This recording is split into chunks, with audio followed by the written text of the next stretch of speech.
আমি বসে আছি মহাজনের নাও নাটকের সেটে। 2012 সালে যে কজন তরুণ নির্দেশক তাদের আলাদা রকমের কাজ দিয়ে সবার নজর কেড়েছেন তার মধ্যে অন্যতম সুদীপ চক্রবর্তী, যিনি নির্দেশনা দিয়েছেন এই নাটকটি সহ পায়ের আওয়াজ পাওয়া যায়, কোকিলার মতো ঐতিহ্যবাহী এবং পুরনো নাটক। আজ আমরা কথা বলবো নাট্য নির্দেশক সুদীপ চক্রবর্তীর সাথে। মনে দুঃখ কার কাছে জানাই, মনে ভাবি তাই, মনে দুঃখ কার কাছে জানাই। 8 বছর বয়স থেকে আয়ের খুঁজে যায়। হবিগঞ্জের নবীগঞ্জে যখন আমি কলেজ পর্যন্ত পড়ালেখা করেছি, তখন একটি ওইখানে থিয়েটার ছিল, থিয়েটার শাখা বরাক। ওইখানেই হচ্ছে আমার প্রথম থিয়েটার চর্চার শুরু কলেজ পড়ালেখাকালীন সময়। তারপরেই ওইখান থেকে পাশ করে ঢাকা বিশ্ববিদ্যালয়ের নাট্যকলা বিভাগে ভর্তি হওয়া, এবং ওই নাট্যকলা বিভাগেই আমার হাতে খড়ি ভালো করে থিয়েটার বোঝা, শেখা, করা, এবং তারপরে দেশে বিদেশে কিছু কাজ দেখা, কর্মশালা করা ইত্যাদির মাধ্যমে আসলে নাটক বিষয়টাকে আমার জানা, অধ্যয়ন করার সুযোগ হয়েছে।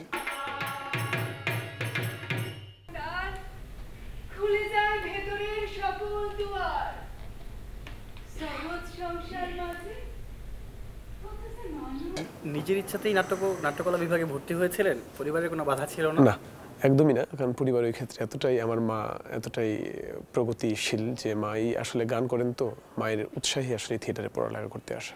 রক্ত মানুষের প্রাগৈতিহাসিক নদী, অনুশীলনের নদী বয়ে যায় বাঁকে বাঁকে। নৃত্যহীন শৃঙ্খলায় শুধু এখানে অবশিষ্ট থাকে। একক অভিনয়ের ক্ষেত্রে মাইলস্টোন হচ্ছে কোকিলারা, এবং বাংলাদেশের মুক্তিযুদ্ধের উপরে নাটক যদি বলা হয় তাহলে মাইলস্টোন পায়ের আওয়াজ পাওয়া যায়।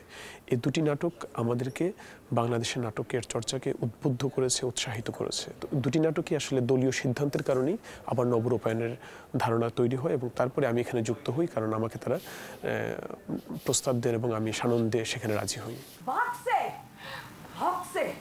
মিথ্যুক পুরুষের বাচ্চা আল্লাহর নাম নিয়ে আমার ইজ্জত লুট করে আমার ধোঁকা দিয়ে মারছে, কিন্তু না।